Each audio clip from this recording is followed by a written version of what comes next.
여러분, 사람마다 아주 민감하게 반응하는 소리가 있습니다.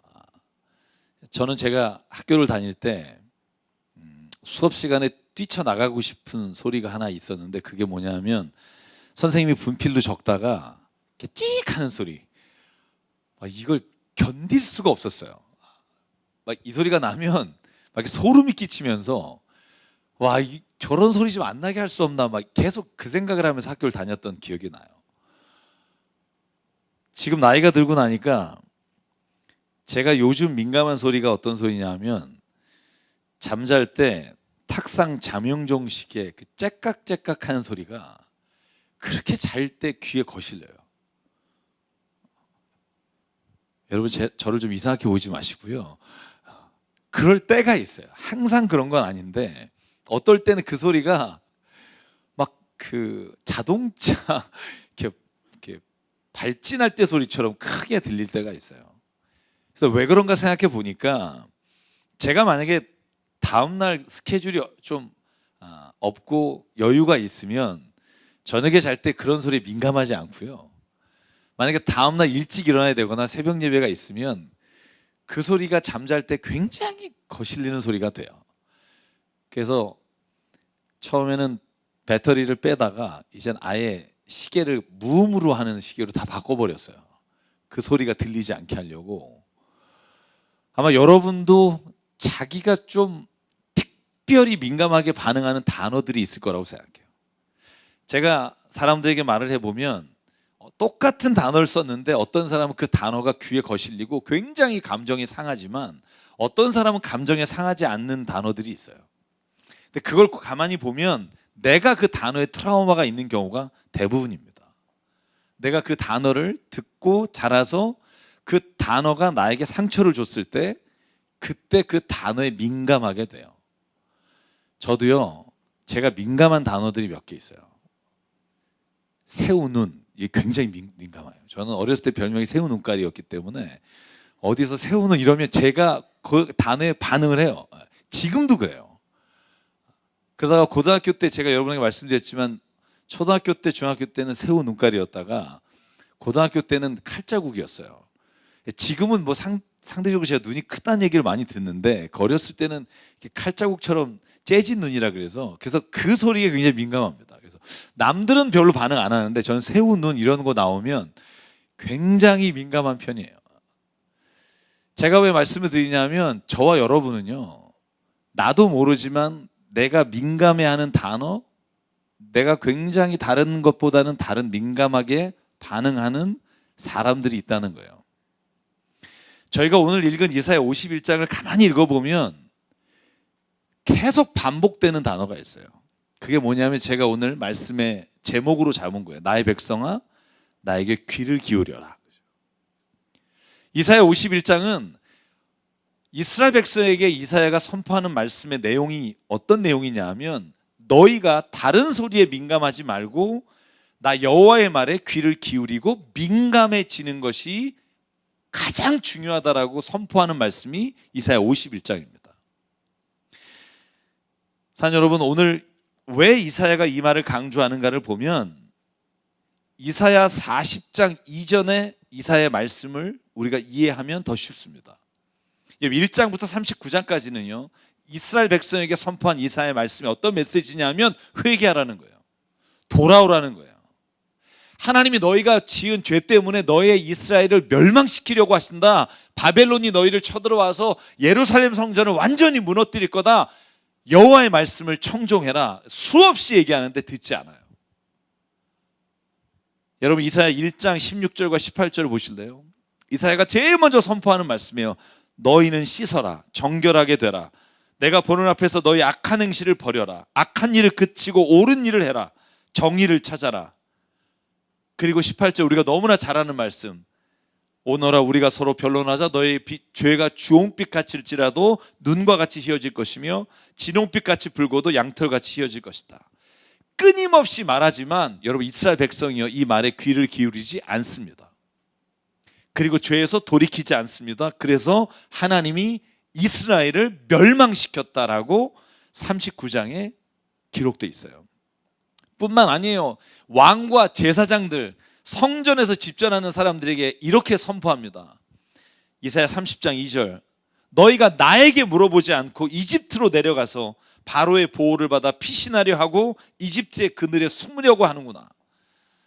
여러분, 성경을 보면 바벨론이 쳐들어올 때 이스라엘 왕과 고위 관직들이 어디를 찾아가냐면 이집트를 찾아가요.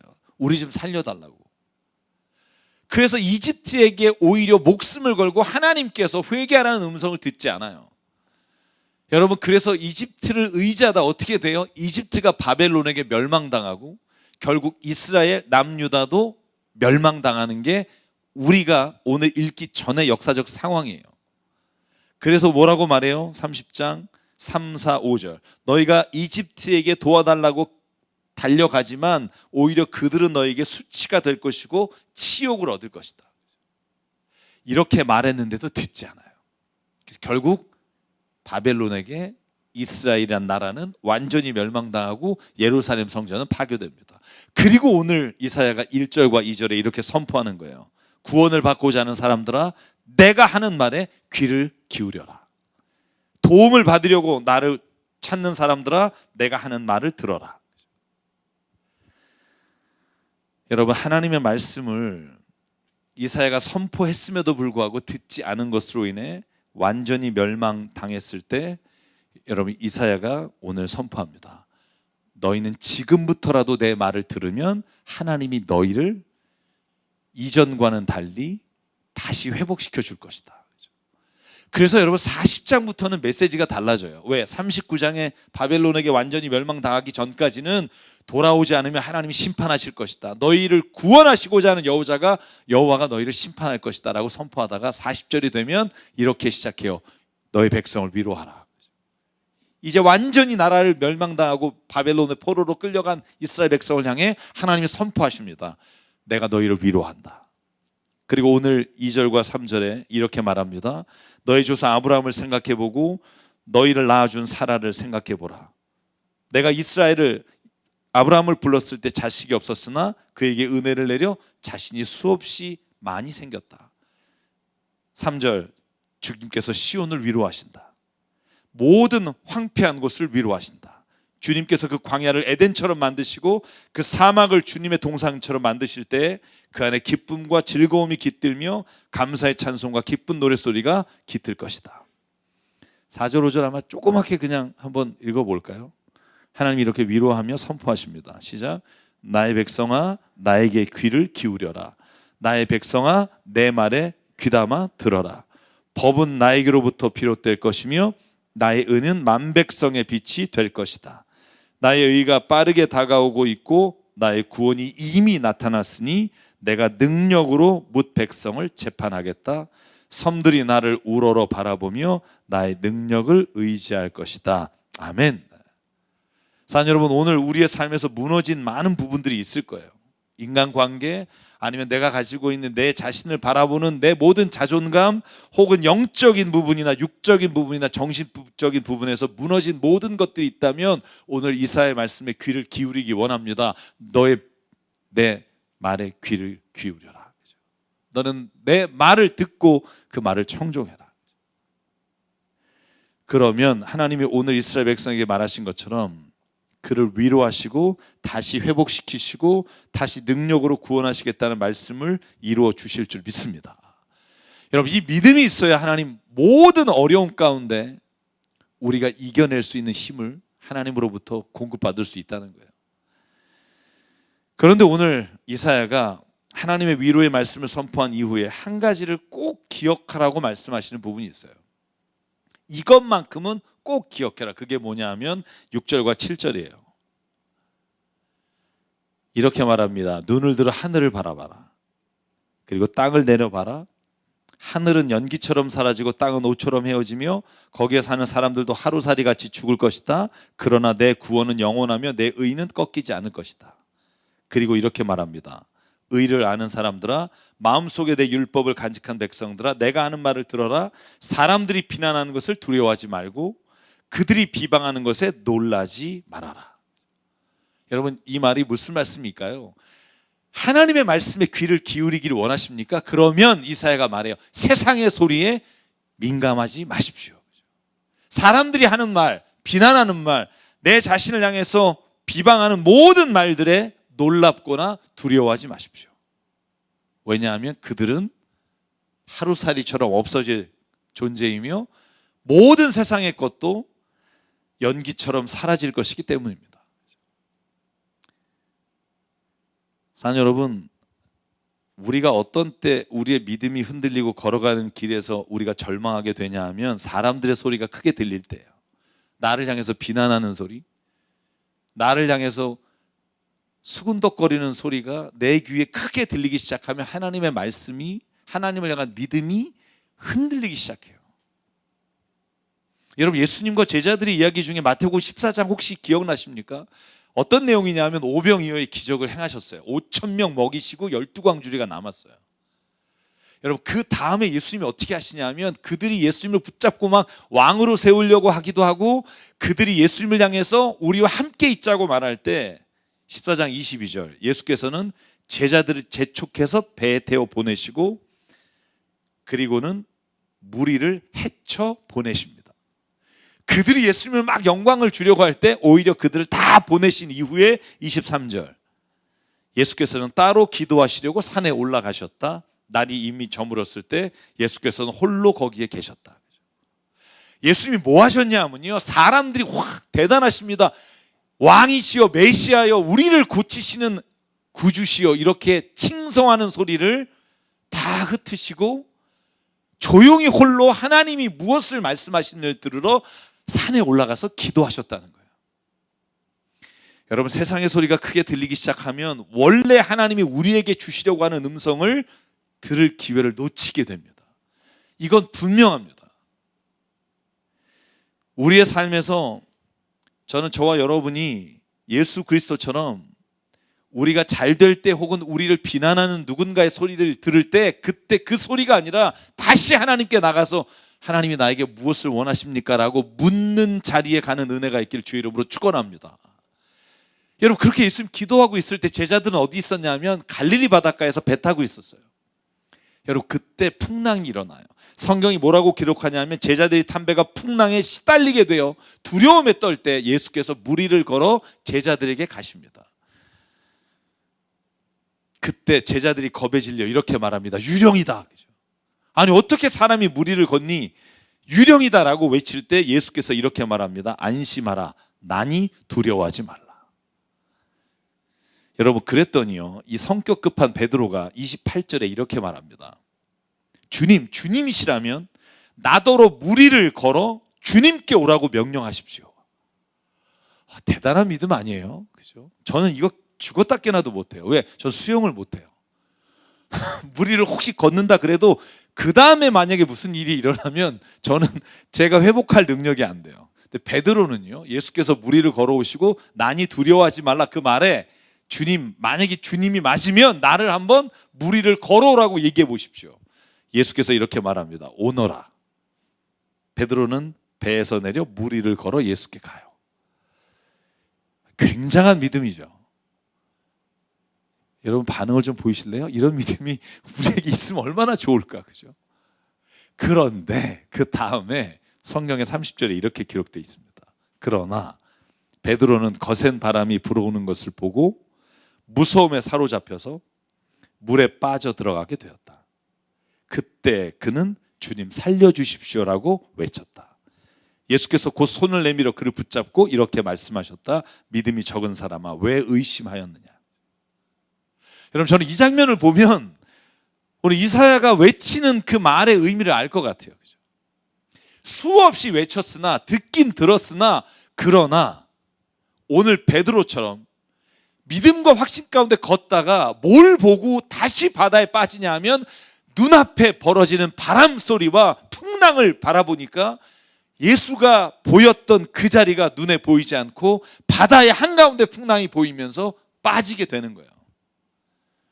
여러분, 우리도 그렇잖아요.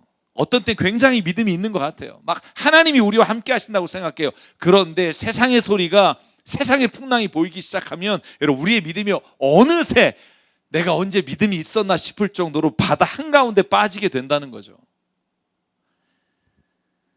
사는 여러분, 그런데 오늘 이 말씀을 마태복음 14장에 이 본문의 내용이 있기 전에 예수께서 하신 말씀이 무엇인가를 보면 기가 막혀요. 마태복음 13장이 씨 뿌리는 비유라고요. 씨 뿌리는 비유가 어떤 건지 아시죠? 농부가 씨를 뿌려요. 좋은 땅에 떨어지고 돌짝밭에 떨어지고 가시덤불에 떨어지고 좋은 땅에 떨어져요. 그런데 길가에 뿌려졌다 하면 예수께서 제자들이 못 알아먹으니까 설명까지 해줘요.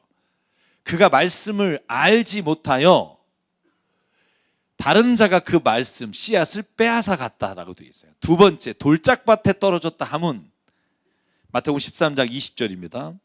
그는 말씀을 듣고 기쁘게 받아들이지만 그 속에 뿌리가 없어 오래가지 못하고 말씀 때문에 환난이나 박해가 오면 곧 걸려 넘어진다. 가시덤불에 떨어졌다 하면 그가 말씀을 듣기는 하지만 세상의 염려와 재물의 유혹이 말씀을 막아 열매를 맺지 못한다. 여러분, 예수께서 13장 이렇게 말하시고 14장 바로 그 다음 새벽에 제자들은, 특별히 베드로는요, 믿음으로 바다 위를 걷다가 바다에 빠져요. 왜?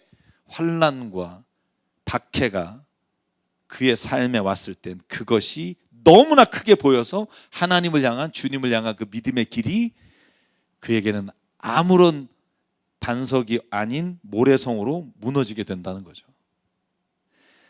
여러분, 어쩌면 우리의 신앙이 이런 모습이 아닐까 생각해 봅니다. 굉장히 믿음으로 살아가고 결정하다가 어느 한순간 사람들이 우리에게 이렇게 말해요. 왜 그렇게 미련하게 사니? 너 그렇게 살면 세상, 너 정말 고생한다. 세상 원래 다 좀 그렇게 사는 거야. 막 이런 생각이 들잖아요. 저도 목회하다 보면요, 그런 소리가 크게 들릴 때가 있어요. 안 들릴 때는 막 나가다가 어떤 때 그런 소리가 크게 들려요. 어느 때냐 하면 제가 힘들 때, 제가 뭐 어떤 문제가 해결이 안 될 때, 그때 그런 생각이 마음에 들려요. 야, 여태까지 너 그렇게 굳이 그렇게 왜 해야 되니? 안 해도 되잖아. 그 소리가 계속해서 제 안에서 들려요. 남들 다 하는 대로 좀 가라. 굳이 뭐 그렇게 할 필요 있겠니? 그죠? 내가 해놓고도 내가 후회할 때가 있어요. 왜? 하나님의 소리보다 세상에 게 더 눈에 크게 보일 때가 있단 말이에요. 여러분, 이 말은 사람의 말을 무시하라는 말이 아니에요. 사람의 말이 우리의 귀에 크게 들릴 때는 한 번은 반드시 생각해 봐야 한다는 거예요. 내가 지금 그 길을 제대로 걷고 있나? 하나님의 음성이 내 귀에 들리고 있나? 아니면 사람의 말이 더 크게 들리는가? 이걸 한번 곰곰이 생각해 보라는 거예요. 사람의 소리가 우리에게 크게 들리게 될 때 믿음이 흔들리고 하나님이 주신 길에서 벗어날 수 있다는 걸 잊지 말라는 거예요. 사는 여러분, 여러분에게 어떤 말이 제일 크게 들립니까? 전 오늘 이 아침에 주께서 우리에게 하시는, 이사야를 통해 주시는 그 말씀이 우리의 삶에 가장 크게 들리는 은혜가 있기를 주의 이름으로 축원합니다. 오늘 마지막으로 이사야는요, 그리고는 9절과 10절에 이렇게 하나님을 향해 외쳐요. 깨어나십시오. 하나님에게 말해요. 하나님 깨어나십시오. 그리고 힘으로 무장해서 주님의 팔로 라합을 토막내시고 용을 찌르던 그 팔로 하나님 다시 우리를 이끌어 주십시오. 하나님께 이렇게 선포하고, 그리고 이스라엘 백성에게는 이렇게 선포하는 거예요. 이스라엘 백성아, 하나님이 너희를 위해서 일하시니 너희는 귀를 기울여 주의 말씀을 들어라. 여러분, 오늘 여기에 본문에 쓰인 귀를 기울여라 하는 말은요, 영어 성경에 hear이라고 되어 있잖아요. hear. 그러니까 I can hear. 내가 듣는다는 게 아니라 listen to라는 단어로 번역되어 있어요. 그게 뭐냐 하면 hear이라는 단어는 그냥 들리는 거예요. 내가 걷다가 자동차 소리가 들리거나 시끄러운 어떤 소리가 들리는 걸 hear이라 그런다면, listen to라고 하는 단어는요, 내가 귀담아 청종하는 거예요. 여러분, 그 차이가 성경과 하나님의 말씀을 듣는데 얼마나 다른지를 아셔야 돼요. 하나님의 소리를 그냥 듣는 사람이 있어요. 말씀을 읽어요. 열심히 읽어요. 그리고 들어요. 그런데 그게 무엇을 의미하는지에 대해서는 관심이 없는 사람이 있어요. 읽는 거에 만족하는 사람이 있어요. 여러분, 제가 아이를 키울 때 가장 놀라운 것 중에 하나가 뭐냐 하면, 엄마는 멀리서도 자다가도 아이 소리를 듣는다는 거예요. 아기가 울어. 그런데 저는 안 들려요. 안 울어. 그리고 가보면 울어요. 근데 더 희한한 건 그냥 우는 거를 아는 정도가 아니라 울면 이렇게 말해요. 아기가 우유 먹고 싶대. 우유 좀 갖다 줘. 아기가 기저귀 갈아달래. 아기가 놀아달래. 저는요, 제 귀에 똑같이 응애인데 엄마는 그 응애를 듣고 기저귀를 갈아달라는 건지 아니면 뭘 먹고 싶다는 건지를 알아내요. 희한하지 않습니까? 저는 이거 신비하다고 생각해요.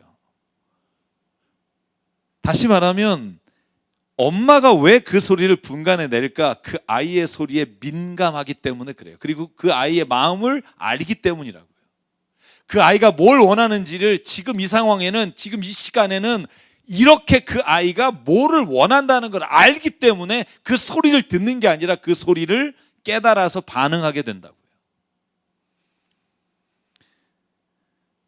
하나님이 우리에게 원하시는 하나님의 말씀에 귀를 기울이리라는 의미는요, 그냥 읽으라, 그냥 주의 말씀을 들으라가 아니라 하나님이 지금 이 순간에 무엇을 원하시는지, 어떤 것을 선택하시는 걸 기뻐하는지를 너의 마음으로 하나님의 마음을 헤아려 알게 되라는 의미라고요. 여러분, 그러려면 어떻게 해야 돼요? 하나밖에 없어요. 그 마음을 알 수 있도록 가까이 있어야 돼요. 그냥 똑같은 얘기를 해도 알아들을 수 있어야 된다고요. 여러분, 제가 오늘 말씀을 준비하면서 떠오른 단어가 뭐였냐면 거시기란 단어예요. 거시기. 여러분, 전라도 분들은 거시기 하면 다 돼요. 그래서 제가 거시기가 표준말인가 찾아봤어요. 그랬더니 사전에 이렇게 나와요. 전 깜짝 놀랐어요. 1988년 표준어 사전에 이게 표준말로 나와요. 거시기. 거시기 하단께 뭐 이런 거 있잖아요. 더 놀라운 건 이 거시기는 전라도 말이라고 생각하는데 사전에 이렇게 되어 있어요. 전라도, 경상도, 충청도, 강원도 그리고 수도권에서도 사용되는 말. 그 다음이 더 놀라워요. 보통 왜 우리가 단어를 쓰면 그 옆에 뭐 아름답다 그러면 형용사 뭐 이렇게 되잖아요. 근데 이 단어는 어떻게 써 있냐면요, 대명사 겸, 형용사 겸, 관형사 겸, 부사 겸, 감탄사 이렇게 돼 있어요. 아니, 거시기 이러면 호칭이 되는 거고요. 야, 거시기 왔냐? 그럼 이름이 되는 거고요. 야, 근데 너 그때 거시기 해서 거시기 한 거 있잖아. 그 거시기 한 거 어떻게 됐니? 이렇게 하면 그게 명사가 되는 거예요. 여러분, 제가 황산벌이라는 영화를 보면 여러분, 이문식 씨가 그 맨 마지막에 타이틀로 올라갈 때 그 이름이 뭐라고 나오는지 아십니까? 거시기라고 나와요. 거시기 이문식 이렇게 나와요. 그래서 이 영화는 거의 거시기가 대사의 반이에요. 근데 알아들어요. 놀라운 것. 왜 그래요? 서로가 그 마음을 알기 때문이에요. 거시기 가져와 그러면 물 먹고 싶은 거구나. 어떻게 알아요? 그 사람이 지금 이 시간쯤 되면 물을 먹고 싶어 하는 걸 아니까. 하나님이 우리가 하나님이 말씀에 귀를 기울여라 하는 건요, 말씀을 많이 외우라는 게 아니에요. 사람들이 착각해요. 성경 십독했다. 중요하지 않아요. 왜? 여러분, 성경을 십독하고도 하나님의 마음을 헤아리지 않는다면 그건 오히려 그것으로 다른 사람을 정죄하는 것으로 사용할 수 있다는 거예요. 어떤 경우는 너무나 익숙해서 그 마음을 헤아리지 못하는 경우도 생긴다는 거예요. 그래서 늘 하나님의 말씀을 귀담아 듣는 훈련이 있어야 되는 거예요. 제가 어느 모임에서 사무엘을 성경 공부하고 있는데 사무엘하 6장을 읽다가 제가 하나님 앞에 깨달은 게 있어요. 그 본문이 뭐냐 하면 다윗이 법궤를, 블레셋에 빼앗겼던 법궤를 다윗 자기의 성으로 옮기는 장면이에요. 여러분, 블레셋에 뺏겼다 6개월 만에 돌아왔어요. 그래서 기럇 여아림이라는 곳에 법궤가 있었다고요. 20년 동안 거기에 있던 법궤를 다윗이 자기의 성을 짓고 옮기려고 우사를 비롯한 제사장 보냈어요. 레위 사람들. 여러분, 그런데 어떤 일이 벌어지냐 하면 그 법궤를 수레에다 끌고 오다가 그 수레가 흔들려서 법궤가 떨어지려고 할 때 우사라는 사람이 법궤를 잡은 것으로 인해 그가 죽임을 당해요. 그래서 베레사 우사라 하더라. 베레사가 치셨다라는 뜻이고 우사라는 게 이름이에요. 우사를 치셨다는 거예요. 그런데 그 다음에 얼마나 재미냐면 다윗이 화를 내요. 저도 이 본문을 읽을 때마다 무슨 생각했냐면, 하나님, 그래도 수레를, 법궤를 가져가는 사람을 잡았다고 죽이는 건 너무하지 않습니까? 그게 저의 계속된 퀘스천이었단 말이에요. 근데 요번에 읽을 땐 그렇게 안 읽어지고요. 다윗이 그 전에 7년 반 헤브론의 왕으로 있다가 이스보셋이 죽고 이스라엘 온 나라의 왕이 된 이후에 전쟁 때마다 어떤 일을 할 때마다 다윗이 빼먹지 않은 게 있는데, 그게 뭐냐면 하나님께 물었다는 거예요. 하나님께 기도했다는 거예요. 블레셋과의 전투에서 하나님 어떻게 하면 좋겠습니까? 하나님이 다 방법을 알려주셨다는 거예요. 그런데 법궤를 옮기는 장면에서는 기도하지 않아요. 그걸 제가 읽은 주석서에 이렇게 말해요. 다윗은 하나님에게 묻지 않았다. 왜냐하면 이건 하나님의 일이니까. 이건 하나님의 법궤를 옮기는 거니까, 하나님께서 기뻐하시는 일이니까 내가 어떻게 하든지 하나님은 좋아하실 거라고 여겼을 거라는 거예요. 그래서 잘못된 게 뭐죠? 원래 법궤를 옮길 때 레위의 자손 세 지파 중에 고앗 자손이 하나님의 성물은 어깨에 매서 옮기게 돼 있어요. 그래서 게르손과 무라리는요 수레를 줘요. 왜? 다른 어떤 장막이나 이런 것들은 수레로 옮기게 하셨으나, 그러나 고앗 자손에게 수레를 주지 않은 이유는 그들이 어깨에 매서 옮기라고 한 것이 레위기에 있는데, 다윗은 하나님의 성물을 옮기는데 방법이 뭐가 중요하겠어. 그리고 수레로 옮기다가 죽임을 당하고 다윗은 하나님께 화를 내요. 성경을 보면 그래서 3개월 동안 그 법궤를 다윗이 가져오지 않고 오벳 에돔의 집에 뒀는데, 그 집이 축복받는 것을 보고 다윗이 기쁘게 여겨 그 법궤를 다시 다윗 성으로 옮길 때는 고앗 자손이 어깨에 매서 옮기더라. 그리고 다윗이 성으로 들어오는 법궤를 보고 너무 기뻐 춤을 추다 바지가 흘러내리는 것, 옷이 벗겨지는 것도 모르고 하나님을 찬양하는 모습이 사무엘 6장이란 말이죠. 여러분, 제가 왜 이 말씀을 드리냐면, 우리는 때로는 하나님의 일이니까, 이건 하나님이 좋아서 하는 일인데 라는 생각으로 방법을 소홀히 여기다가 하나님과 상관없는 일이 돼버리는 경우가 많다는 거예요. 교회에 나올 때 교회를 짓는 건 당연히 하나님의 성전을 짓는 거니까 좋아하시겠지. 무리수를 좀 두면 어때? 하나님이 기뻐하시는 일인데. 조금 잘못된 방법을 쓰면 어때? 하나님이 좋아하시는 일일 텐데. 여러분, 이렇게 생각하면서 하나님의 뜻과는 거리가 먼 결정들을 할 때가 있다는 거예요. 여러분, 그게 오늘 이사야가 우리에게 주시는 충고의 말씀이라고 생각해요. 네가 생각하는 방식이 아니라 하나님이 기뻐하시는 일이 무엇인지를 생각하는 것이 여호와의 말씀을 듣는 것이며 귀를 기울이는 일입니다. 여러분, 바리새인들이요 성경을 많이 읽었잖아요. 외웠잖아요. 다 외워서 그들이 다녔잖아요. 그런데 그들은 하나님의 뜻을 알지 못했다고 기록돼요. 왜? 자기가 하나님의 말씀을 너무나 잘 알고 하나님의 뜻을 너무나 잘 안다고 생각하니까 묻지 않는 거죠. 매 순간 하나님이 이때는 어떻게 하는 걸 원하십니까? 라고 묻지 않아요. 왜? 자기는 이미 정답을 아니까. 그것으로 인해 우리가 때로는 하나님과 상관없는 하나님의 음성을 따라갈 때가 있다는 걸 기억하십시오. 제가 마지막으로 제가 읽은 책 한 권을 말씀드리고 마치려고 합니다. 제가 요즘 읽고 많이 묵상하게 되는 책 하나가 있어요. 그게 권석천 기자라는 분이, 전 누군지 잘 모릅니다. 그냥 제목 보고 샀어요. 사람에 대한 예의, 좀 예의가 있어야겠다. 그래서 책을 샀어요. 사서 읽는데 이분이 나중에 보니까 꽤 유명하신 분이더라고요. 근데 이 책이 왜 썼냐 하면 서론에 보면 이렇게 돼 있어요. 이 책은 자기가 기자로 일하면서 온갖 권력으로 갑질하는 사람들, 돈으로 갑질하는 사람들을 고발하고 분노하며 그가 쓴 글로 인해 감옥에 간 사람도 정말 많은 거예요. 그래서 거의 부제 타이틀이 뭐라고 돼 있죠? 나는 괜찮은 사람인 줄 알았다예요. 그런데 어느 날 히말라야 산 위에 있는 호수가, 우리가 자연 파괴로 인해 그 호수가 황폐해지고 있다는 걸 취재하러 올라가는 길에 에필로그로 자기 얘기를 써요. 프롤로그로 자기 걸 써요. 그게 뭐냐 하면, 자기가 함께 가는 가이드하고 세르파 있잖아요. 짐 들고 가는 사람들. 거기는 아무도 자기를 누군지 모르고 자기가 그래도 괜찮은 사람이라고 평가해 주는 사람이 없는 그 곳에서 자기가 얼마나 함부로 사람을 막대하고 말이 짧아지고 갑질하는 존재로 변해진지를 깨닫게 되는 장면이에요.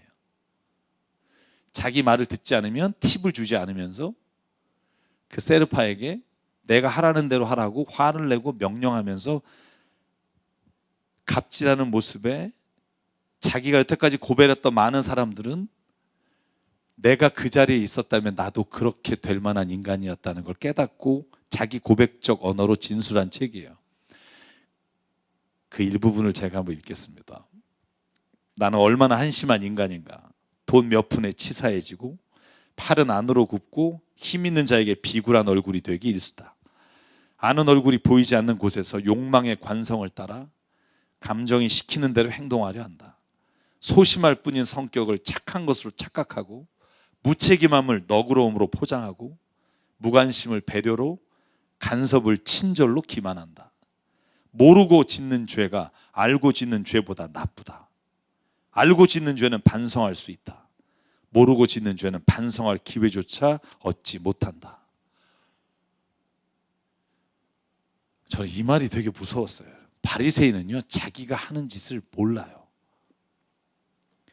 제가 우리 4시에 예배드리는 우리 복음 전하는 교회 아이들, 거기에는 온갖 아이들이 많잖아요. 소녀는 갔다 온 아이들, 또 몸을 파는 아이들. 요번에 저희가 바자회를 해서 10대 미혼모 아이들을 요번에 4명을 돕는 일을 했어요. 그래서 다음 주 토요일 날 전단식을 하는데 그 아이들이 복음이 들어가면 어떻게 되냐면요, 자기 속에 있는 애가 누구인지 몰라요. 나봐야 알아요. 근데 복음이 들어가면 울어요. 엉엉 울어요. 왜? 자기가 지은 죄를 아니까. 근데 정말 어려운 사람은 뭐냐면, 오늘 공서청 기자가 말한 것처럼 나는 좀 괜찮다고 생각하는 사람은 절대로 자기가 얼마나 다른 사람에게 이런 무례하고 죄를 짓는지를 몰라요. 그리고 져요. 끊임없이 회개하지 않고. 여러분, 때로는 우리가 교회 안에서 그리스도인이라고 교회를 다닌다고 하는 것 때문에 오히려 회개하는 것처럼 보이지만 사실은 진짜 하나님의 말씀에 귀를 기울이기보다 여전히 습관적으로 교회 생활을 하는 경우가 있다는 것을 저와 여러분이 깨닫게 되기를 간절히 바랍니다. 오늘 이사야가 우리에게 외치는 말이 그거라고 생각해요. 제발 나의 백성아, 나의 말에 귀를 기울여다오. 오늘 내가 행동하는 그 일을 하나님이 진짜 원하시는 일인지를 다시 한번 묻고 다시 한번 하나님 앞에 서서 그 일을 해나가길 바란다. 저는 이 말씀을 들을 수만 있다면 저는 저와 여러분이 오늘 이스라엘 백성을 향해서 이사야가 외치는 그 외치는 선포의 말씀이 오늘 우리에게 주님의 주시는 말씀으로 은혜 가운데 살아갈 수 있게 된다고 믿습니다. 그러면 여러분, 신명기 6장의 이 말씀을 여러분에게 말씀드리면서 오늘 말씀을 마치려고 합니다. 하나님이 십계명을 선포하고 주신 다음에 이스라엘 백성에게 주신 말씀이에요. 우리 한번 같이 읽죠. 시작. 이스라엘은 들으십시오. 주님은 우리의 하나님이시요 주님은 오직 한 분뿐이십니다. 당신들은 마음을 다하고 뜻을 다하고 힘을 다하여 주 당신들의 하나님을 사랑하십시오. 내가 오늘 당신들에게 명하는 이 말씀을 마음에 새기고 자녀에게 부지런히 가르치며 집에 앉아 있을 때나 길을 갈 때나 누워 있을 때나 일어나 있을 때나 언제든지 가르치십시오. 아멘. 그래서 오늘 이스라엘 백성에게 하신 말씀이 오늘 저와 여러분에게 주신 말씀입니다. 여러분은 다른 어떤 것보다 주님의 말씀에 귀를 기울이시고 민감하게 되기를 원합니다. 그러면 하나님이 우리에게 오늘 앞으로 어떻게 살아가야 될지 하는 대답을 각자에게 필요한 음성으로 분명하게 들려주실 줄 믿습니다. 그래서 오늘 이 찬양을 부르려고 합니다. 이 찬양 오래전에 부르고 한동안 안 불렀던 찬양인데 가사가 이래요. 하나님의 음성을 듣고자 기도하면 귀를 기울이시고 나의 기도를 들어주신다네. 깊은 웅덩이와 수렁에서 끌어주시고 나의 발을 반석 위에 세우시사 나를 튼튼히 해주시네. 여러분, 어려운 일 있으시죠? 내가 해결하기 힘든 일이 있으시죠? 세상 사람들의 방법이나 귀를 기울이지 마시고요, 당신에게 주신 그 하나님의 마음과 하나님의 소리를 들으십시오. 그러면 하나님의 마음 편하게 결정할 수 있도록 이끌어 주실 줄 믿습니다. 우리 한번 이 시간 함께 이 찬양 부르시면서 오늘 말씀을 한번 기억하길 원합니다. 하나님의 음성을 듣고자 기도하며 귀를 기울이시고 내 기도를 들어주신다네. 깊은 웅덩이와 수렁에서 끌어주시고 나의 발을 반석 위에 세우시사 나를 든든히 하셨네. 새 노래로 부르자 랄라라. 하나님께 올릴 찬송을 새 노래로 부르자. 하나님 사랑을. 우리 한번 일어나서 한 번 더 부를게요. 하나님의 음성을 듣고자 기도하며 귀를 기울이시고 내 기도를 들어주신다네. 깊은 웅덩이와 수렁에서 끌어주시고 나의 발을 반석 위에 세우시사 나를 든든히 하셨네. 새 노래로 부르자 랄라라. 하나님께 올릴 찬송을 새 노래로 부르자. 하나님 사랑을. 이 시간 함께 잠깐 기도하기 원합니다. 오늘 말씀을 기억하며 이스라엘 백성이 하나님의 말씀은 들었으나 귀를 기울여 그 말씀을 청종하지 않았기에 멸망한 이후에 하나님이 그들을 찾아와서 너희가 다시 내 말에 귀를 기울이면 내가 다시 일어나게 될 것이며 다시 하나님이 회복하실 것이며 오른손으로 너희를 건져내실 것이다. 오늘 우리를 찾아오셔서 우리의 삶에 무너진 모든 자리를 다시 세우시길 원하시는 하나님이 오늘 우리에게 선포하시며 외치시는 그 말씀을 듣기 원합니다. 너희는 나의 말에 귀를 기울이라. 오늘 내 삶에 귀를 기울이지 않았던 영역들을 주님 앞에 오늘 내어놓습니다. 하나님, 주의 말씀이 내게 들려 주님의 마음을 내가 깨달아 살길 원합니다.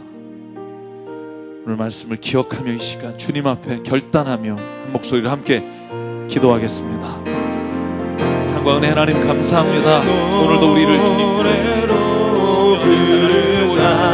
둔감했던 이 마음에 하나님의 말씀에 민감하게 도와주시고 아버지 하나님 정말로 하나님 모든 자리가 다시 회복되는 은혜를 허락해 주시옵소서. 무엇보다 하나님 내 안에 주의 뜻이 회복되고 주의 말씀에 주의 영이 회복되고 놀라우신 은혜가 하나님 사랑을 하나님 기도합니다. 내 안에 깊이 주님 말씀을 주님 노래로 아버지 하나님 내 뜻대로 하나님 말씀을 하나님께 올린 찬송을 세워 주시옵소서. 내가 몰라 헤맬 때마다 주님이 내게 찾아오셔서 나를 붙잡아 주시고 나를 붙잡아 주시고 하나님 말씀 아멘.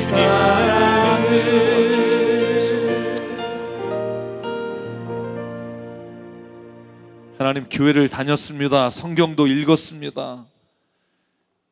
하나님이 말씀하시는 것을 내가 듣고 있다고 여기며 살았습니다.